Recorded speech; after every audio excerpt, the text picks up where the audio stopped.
Do you think something similar can happen to Argentina now that they have put into the agreement things like the zero deficit goal for this year? I think there's a real danger that the same misguided economics may have not as disastrous effects as it has in Greece, but as I looked at the Greece program, it was very clear that their economic models were wrong. And because their models were wrong, their prescriptions were wrong.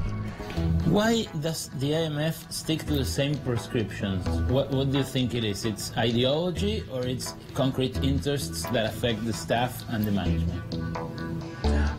I think most of the staff is affected by what you might call ideology, I might call just bad economic models. They go to reasonably good graduate schools, and some of them go to very good graduate schools. But the dominant paradigm in macroeconomics for the last 30 years has been a set of ideas that clearly didn't work. It led to the global financial crisis of 2008. It didn't predict it. It said it couldn't happen. The people who were in charge, who had been guided by these models, didn't know how to respond. It took the world years and years to recover. And when it did recover, most of the growth went to the very top, not to ordinary citizens.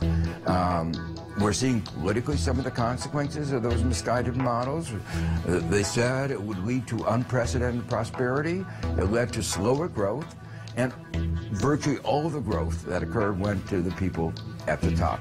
So I put a lot of emphasis on the wrong models, and the wrong models, I think ideology and politics had a lot to do with those wrong models, but they were perhaps, as students, the victims of a particular set of ideas that I think it shaped their thinking about economics.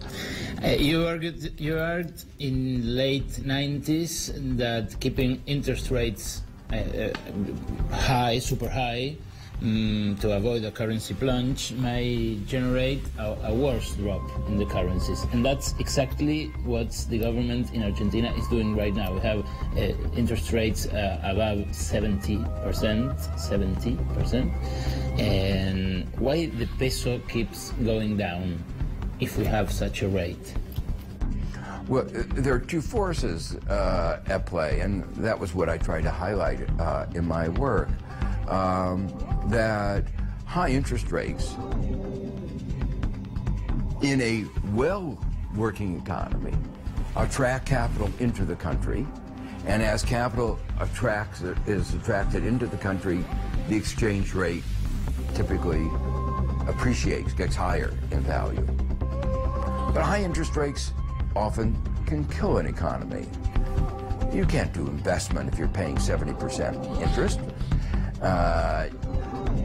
And so high interest rates lead to the death of corporations, impossibility to start new companies. It strangles the economy. And an economy that's being strangled is not an economy anybody wants to put their money into. Even more, you realize they may promise me 70%, but if they go bankrupt, I get zero. So what I argue that these extremes of high interest rates, in those cases, the negative effect outweighs the positive effect.